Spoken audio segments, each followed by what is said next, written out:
और passport control Thailand और Cambodia के बॉर्डर पे। तो फाइनली दोस्तों कंबोडियन साइड की भी इमिग्रेशन हो गई कंप्लीट और मैं ऑफिशियली एंटर हो गया हूँ अब कंबोडिया में। ये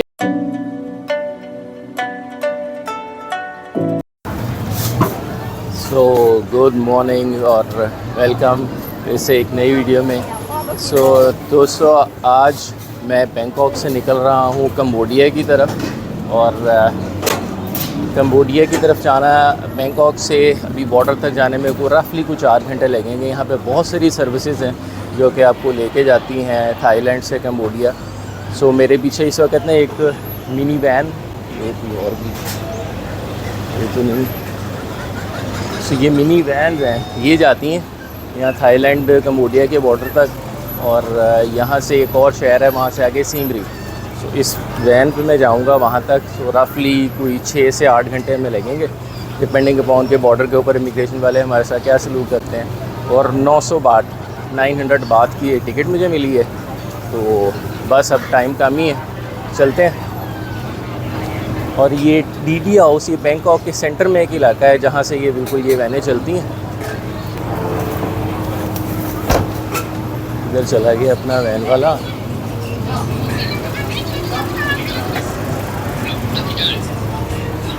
बस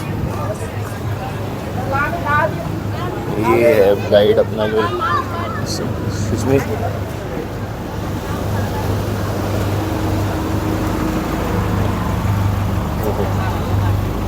किया क्या और ये है भैया अपनी सीट। ये भी जिस वैन में बैठा हूँ ज़्यादा लोग नहीं है इसमें। ज़्यादातर मैंने नोट किया है कि मेरे पीछे नज़र आ रहा होगा इसमें सामान ही भरा हुआ बहुत ज़्यादा। तो ये भी शायद ना ये ट्रेडर ही हैं जो ज़्यादातर सामान इधर से उधर लेके जाते हैं और उधर से इधर लेके आते हैं। तो अब जैसे ही मैं स्टॉप पे पहुंचा हूँ तो वो जैसे हमारे होता है अक्सर लारी अड्डे पे लोग घेर लेते हैं आपको 3-4 बंदों ने। आप जब आप इसके स्टॉप पे आते हैं तो खुद ही बहुत सारे लोग आ जाते हैं आपके पास कि जी आपने जाना है तो चलें। टाइम ऑलरेडी काफ़ी लेट हो चुका है। आज सुबह से मैं ना बैंकॉक में होना ख्वार। बैंकॉक का मसला ये है कि इसकी ट्रैफिक अभी दुनिया की सबसे ख़राब तरीन ट्रैफिक है जो मैंने अभी तक देखी है। तो बैंकॉक में जब भी आना है तो इस चीज़ का अपना ख्याल रखना है कि भाई जो ट्रैफिक है वो इतनी ख़राब है कि टाइम आपको बहुत ज़्यादा लगता है। आपने एक पॉइंट से दूसरे पॉइंट तक कोई 10-15 किलोमीटर का भी सफ़र करना है ना तो आपको एटलीस्ट घंटा चाहिए, बल्कि ज़्यादा ही लगेगा इससे। तो बस ऐसे ही हुआ है। आज मैं जब सुबह होटल से निकला हूँ तो पहले डेस्टिनेशन मैंने शायद गलत डाल दी तो वो ग्रैब वाला मुझे कहीं और छोड़ गया। मैंने नोट किया लो जी गूगल ने गलत रास्ता बता दिया। फिर वहाँ से पकड़ के दोबारा ये बस स्टॉप तक आना पड़ा, उसमें मज़ीद 1 घंटा और लग गया। तो बहरहाल जैसे भी है भाई अब पहुँच गए और उम्मीद करते हैं कि हमारा जो ये नेक्स्ट बॉर्डर क्रॉसिंग है कंबोडिया वाली ये स्मूथली हो जाए और कोई ज़्यादा बड़ा पंगा ना हो। अब कल मैं एक होटल में खाना खा रहा था, एक पाकिस्तानी होटल में। तो वो पाकिस्तानी बंदा था, उसने मुझे बताया कि ये हमारे जो पाकिस्तानी एजेंट्स हैं इन्होंने मिल के ना चाइनीज़ के साथ कुछ कंपनियां बनाई हुई हैं कंबोडिया में। और वहाँ पर ये फिर पाकिस्तानी बहुत सारे लोगों को जॉब का और ज़्यादा पैसों का झांसा दे के तो लेके आते हैं और फिर वहाँ जाके इनको कैद कर लिया जाता और फिर ना उनको पैसे मिलते हैं, उनका पासपोर्ट भी रख लेते हैं और फिर उसके बाद जब ओवर स्टे हो जाता है तो फिर वो वैसे ही लीगल हो जाते हैं। तो इस तरह के बहुत सारे मसाइल हैं। ये मैंने कहानियाँ सुनी भी थी। तो कल मुझे उस बंदे ने ज़रा काफ़ी डिटेल में बताया।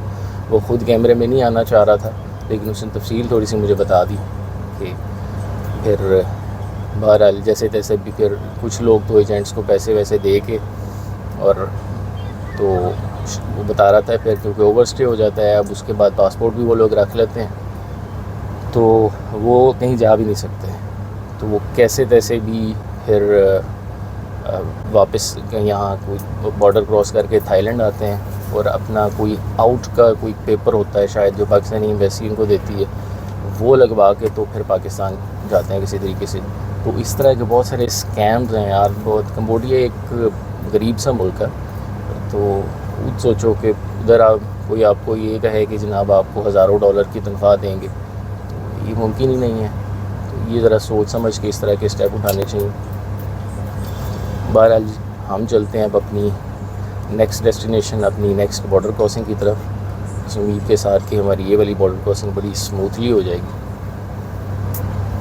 और किसी नई मुश्किल में ना हम फंस जाएँ।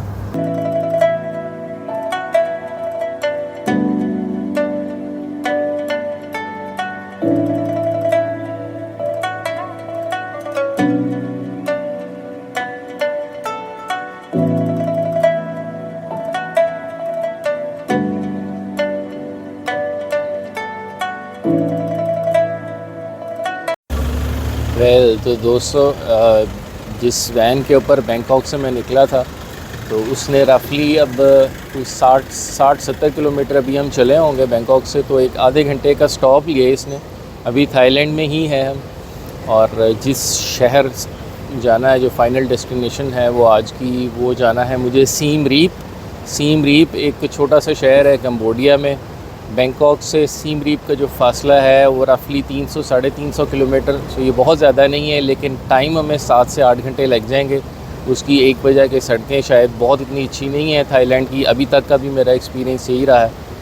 और दूसरा एक रास्ते में बॉर्डर भी है, तो इमिग्रेशन पे हमें पता नहीं अब कितना वक्त लगेगा। तो अभी फ़िलहाल आधे घंटे का स्टॉप है यहाँ पे, और उतनी देर में कुछ ज़रा खाते पीते हैं। आज कुछ ख़ास, दोपहर को भी कुछ ख़ास नहीं खाया। ये PTT स्टेशन, ये मुझे नहीं पता ये कंपनी है, ये बहुत ज़्यादा इनके पेट्रोल पंप हैं, आपको हर थोड़ी देर के बाद ही नज़र आ जाते हैं। और मैंने ये भी देखना था कि प्राइस कितनी है। हेलो, अब ये लिखा हुआ थाईलैंड में है, थाई में, लेकिन रफली मेरा ख़्याल है कि जो प्राइस है,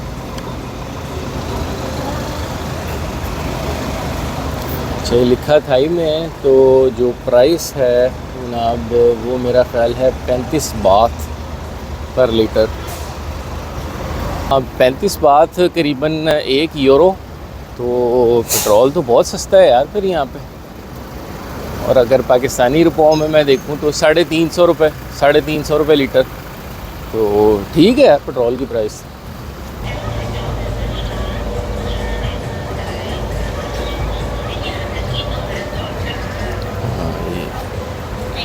डंकिन डोनट्स भी है, और यार ये है कोई चीज़ स्टफ, बर्गर वगैरह मिल जाएंगे यहाँ पे हमें, श्रिम्प बर्गर।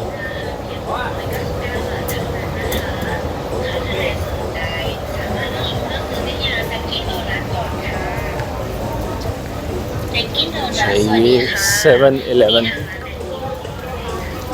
7-Eleven स्टोर भी है यहाँ पे। तो ये जो 7-Eleven स्टोर है ये बहुत बड़ी चेन है, और मैंने अभी तक जो सबसे ज़्यादा स्टोर देखे हैं ना थाईलैंड के किसी भी शहर में, वो ये 7-Eleven के ही देखें। इधर से वैसे कॉफ़ी वगैरह मिल जाती है, कुछ भी खाने पीने के लिए अच्छा सा। तो 7-Eleven बेसिकली पूरे साउथ एशिया में, जब मैं कोरिया में था तो वहाँ पे भी इसके बहुत ज़्यादा स्टोर थे।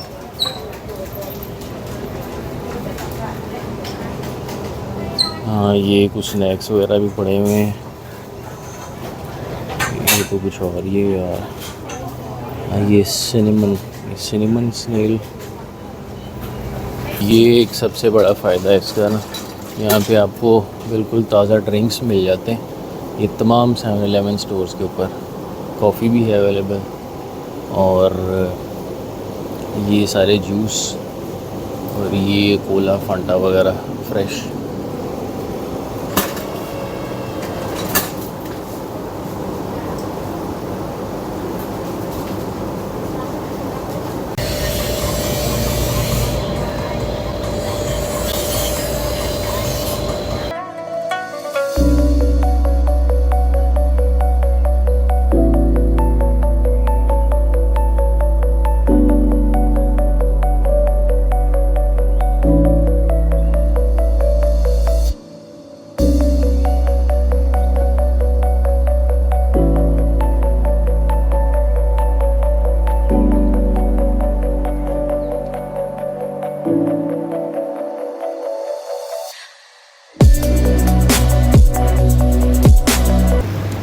वही बॉर्डर के ऊपर अब हम पहुंच गए।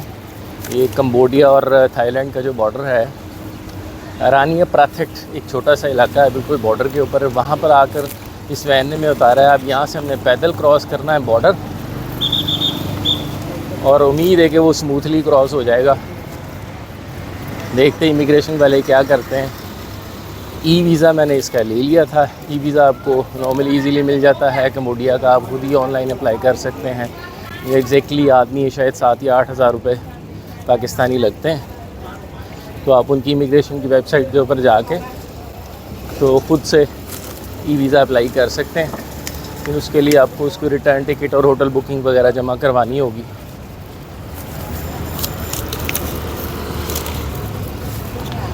ये एक और जवान भी है साथ ही हमारे, और ये है हमारा guide. So along the way for crossing the border, you will pass two immigration. One This way? departure Thai and another one arrival Cambodia.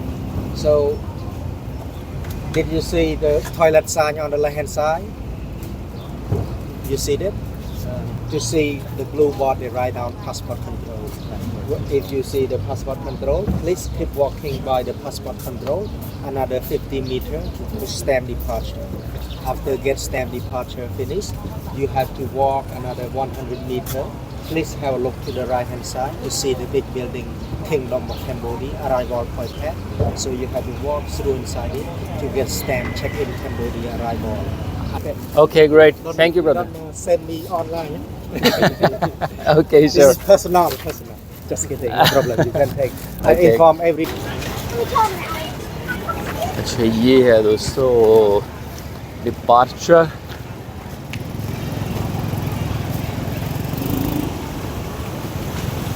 और पासपोर्ट कंट्रोल थाईलैंड और कंबोडिया के बॉर्डर पे।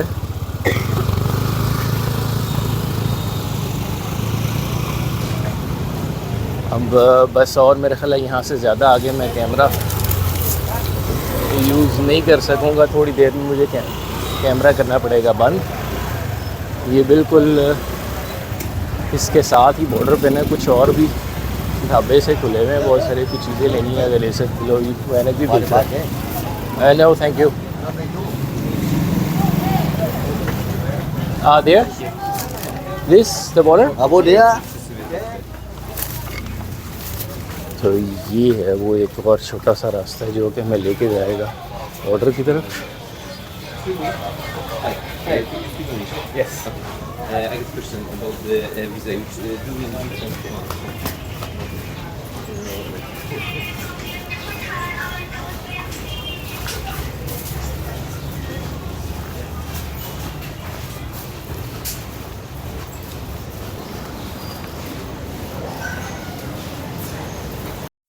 तो फाइनली दोस्तों कंबोडियन साइड की भी immigration हो गई कंप्लीट, और मैं ऑफिशियली एंटर हो गया हूँ अब कंबोडिया में। ये मेरे पीछे ना कंबोडिया का बॉर्डर है, एग्जैक्टली ये नज़र आ रहा होगा। इसको ज़रा थोड़ा सा करीब से देखते हैं। सो ये है office of international border check point of Poipet. ये पोएपेट है सबसे पहला जो सिटी या बॉर्डर के ऊपर जो शहर है कंबोडिया का। तो यहाँ पे भी एज़ यूजुअल बाकी सारे पासपोर्ट्स को वो बस सिंपली या वीज़ा देखते हैं या स्टैंप देखते हैं, वो स्टैंप लगाते हैं जैसे लेट देम गो। और पाकिस्तानी पासपोर्ट जैसे ही नज़र आता है फिर उसको साइड पे लेके जाते हैं, उससे पूछगिछ की जाती है क्यों आए हो, कितनी देर जाना है, कितनी देर रुकना है। जब तक उनकी तसल्ली नहीं हो जाती जब तक वो आपको वहाँ से जाने नहीं देते। अब इसके पीछे ना एक कहानी है बहुत सारी कंबोडिया की स्पेसिफ़िकली। ये मुझे एक पाकिस्तानी साहब मिले थे थाईलैंड में, उन्होंने मुझे बताई थी। तो अब ये रास्ते में ज़रा मैं इसको डिटेल में बताता हूँ।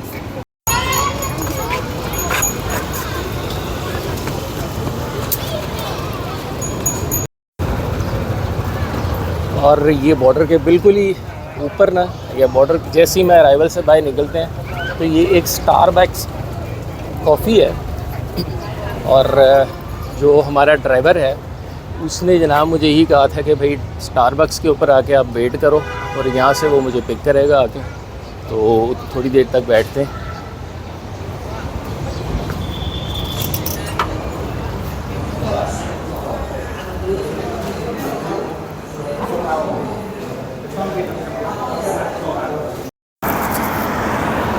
कैम्बोडियन बॉर्डर से अभी जो हमारा जो नेक्स्ट सिटी है सीम रैप, वहाँ तक का सफ़र जारी है और रात हो गई है यार। सो मज़ीद अभी 2 घंटे हमें और लगेंगे।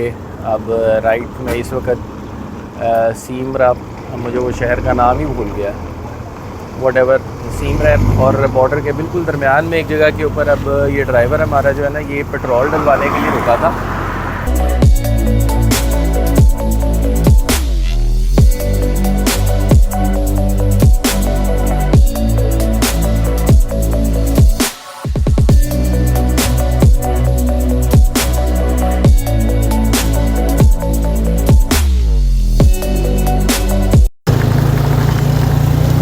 ये मिनी वैन वाले ने भैया अब ये रास्ते में उतार दिया। अब पता नहीं क्या वो बोल रहा था अपनी ज़ुबान में, समझ तो मुझे कुछ नहीं आया। और पीछे ये एक रिक्शे वाला, ये टुक टुक जिसे ये लोकल ज़ुबान पे कहते हैं, इसके पास ही मुझे छोड़ गया। और अब इसके मुताबिक जो मेरी इससे बात हुई, ये बोल रहा है कि मैं आपको होटल तक छोड़ देता हूँ। तो अब मैं उस मिनी वैन वाले से पूछता भी रहा हूँ कि यार ये कोई बस स्टॉप है ऐसे बीच में? बिल्कुल उसने ना रोड के सेंटर के ऊपर मुझे ला के छोड़ दिया और बोल रहा है कि जी बस ठीक है यहाँ से जाओ। और पीछे ये टुक टुक वाला आया, शायद उसने किसी को बुलाया था और इसने कहा जी कि मैं आपको आगे छोड़ देता हूँ। अब यार ये आधी बातें तो मुझे इनकी समझ नहीं आई, लेकिन मुझे ना ये सारा कुछ बड़ा मशकूक सा लग रहा। मुझे ना थोड़ा सा डर भी लग रहा है इस वक्त कि अब ये जाना तो बस स्टेशन पे था, अब इस तरह से मुझे बिल्कुल सड़क के सेंटर में छोड़ के वो बंदा चला गया। और एक ये टुक टुक के रिक्शे वाले के हवाले करके, अब रिक्शे वाले को मैंने बताया कि भाई मैंने फ़लानी होटल में फ़लानी जगह पे जाना है, तो वो तो कह रहा है कि जी ठीक है मैं आपको छोड़ देता हूँ। ये बंदा है यार रिक्शे वाला, और इसको अंग्रेज़ी भी आती है थोड़ी बहुत।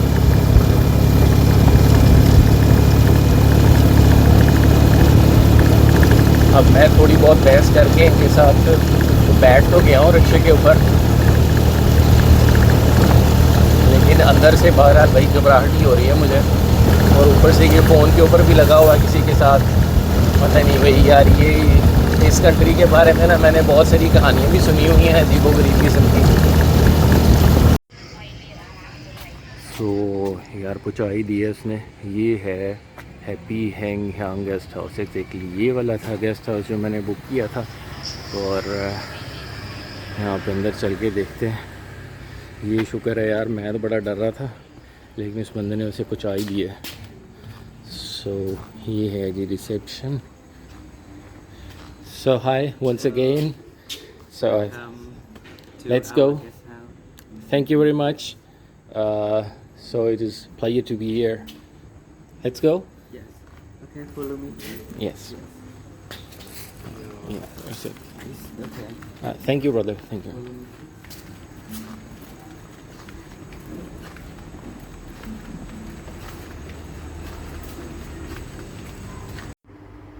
तो ये है जनाब रूम जो मैंने बुक किया था, और नॉर्मल सा रूम है, कमरा एसी शेसी लगा हुआ है।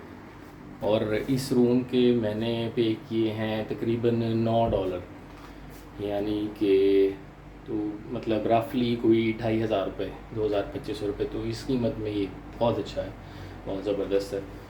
तो बहरहाल यार रास्ता सारा जो है ना वो बड़ा डर डर के मैंने गुजारा है। वो जिस तरीके से वो वैन वाला बिल्कुल बीच सड़क के ऊपर उतार के तो चला गया, और एक वो ये टुक टुक या रिक्शे वाला जो उसके हवाले कर गया कि भाई अब इसमें बैठ जाओ। बस इतनी मुझे उसकी समझ आई, क्योंकि उसको अंग्रेज़ी नहीं आती थी और अजीब गरीब भी कुछ चीज़ें बोल रहा था अपनी ज़बान में। और ये टुक टुक वाला जो है ये थोड़ी बहुत अंग्रेज़ी समझता था, तो उसने फिर क्या है जी ठीक है जी मैं आपको होटल तक छोड़ देता हूँ।